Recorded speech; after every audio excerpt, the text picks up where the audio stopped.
Bonjour et bienvenue dans la première séquence de ce module. En préambule, j'aimerais vous rappeler ce qu'est un projet de développement. C'est un ensemble cohérent et organisé d'activités menées collectivement, limitées dans le temps et l'espace, qui nécessitent des moyens humains, financiers, matériels, avec pour objectif principal d'améliorer la situation d'un groupe de personnes données. Ainsi, faut-il connaître et comprendre cette situation de départ, mal vécue par les bénéficiaires, et identifier précisément les besoins auxquels le projet devra répondre. C'est l'étape cruciale, dite de l'identification ou du diagnostic, que vous voyez à présent sur ce schéma représentant le cycle de vie du projet. Vous ne travaillerez pas seul. C'est un processus participatif qui associera les parties prenantes, comme les bénéficiaires, les autres acteurs sur le terrain, les bailleurs de fonds, etc. Au terme de cette phase, on passe à l'étape de la planification.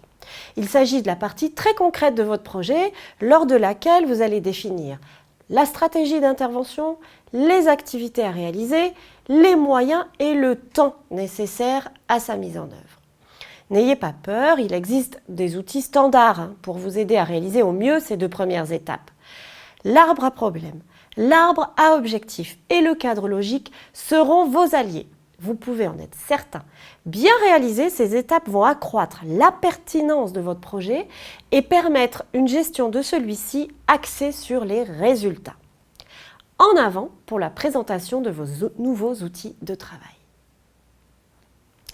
L'outil pour analyser la situation de départ et les problèmes qui se posent à la population locale ciblée est l'arbre à problème.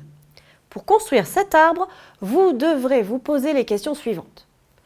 Quel est le problème principal que doit résoudre le projet, représenté sous forme de tronc? Qui est concerné par le problème et quels sont les effets ressentis du problème? Ce sont les branches.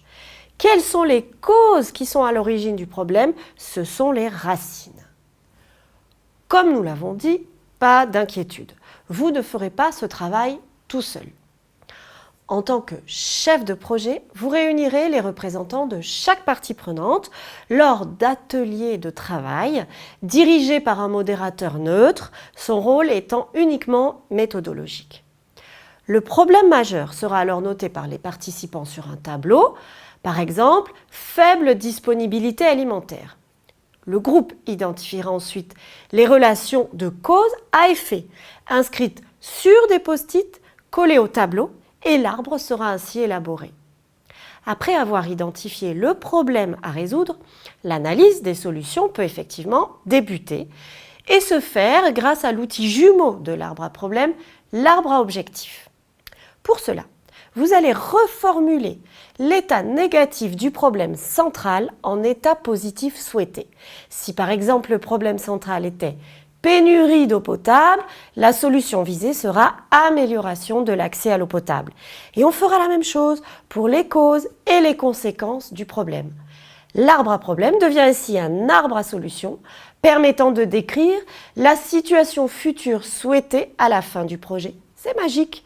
Vous verrez dans la documentation un exemple d'arbre à objectif élaboré. L'outil principal pour la planification de votre projet est un outil très utilisé depuis sa création à la fin des années 60 et repris depuis par la quasi-totalité des organisations de développement, le cadre logique. Comme vous le voyez, c'est une matrice 4 par 4. La première colonne, dite logique d'intervention, permet de répondre aux questions suivantes. À quoi le projet doit-il contribuer à plus ou moins long terme? C'est l'objectif global. Quel est le changement important attendu pour le groupe cible à la fin du projet? C'est l'objectif spécifique. Quels sont les services ou produits que doit générer le projet pour atteindre l'objectif spécifique? Ce sont les résultats attendus. Quelles sont les actions à mettre en œuvre pour que les résultats souhaités soient atteints? Ce sont les activités. Une fois cette première colonne remplie, vous compléterez celle des hypothèses, c'est-à-dire les facteurs externes au projet, comme les conditions climatiques, le contexte politique ou sécuritaire. Les hypothèses sont formulées de manière toujours positive, car c'est une condition à réunir pour que le projet réussisse. Par exemple, absence de cyclone d'une gravité exceptionnelle. Les colonnes des indicateurs objectivement vérifiables et des sources de vérification sont remplies conjointement. Chaque objectif global est spécifique et chaque résultat doit en effet être étayé par des indicateurs chiffrés, au minimum 2, et des documents tangibles. Vos indicateurs devront être SMART, exprimés en un point de départ et un point d'arrivée.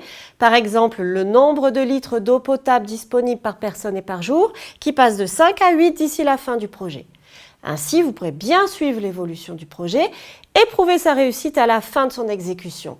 Vous en êtes redevable. Les cases moyens et coûts sont complétées en dernier. Ce sont les coûts associés aux ressources requises pour le projet. Vous trouverez un exemple de cadre logique complété dans la documentation. Pour conclure, vous pouvez télécharger ce tableau qui résume les étapes à respecter pour l'identification et la planification d'un projet de développement dans les ressources documentaires de cette séquence. Nous arrivons au terme de cette présentation. Je vous remercie pour votre attention.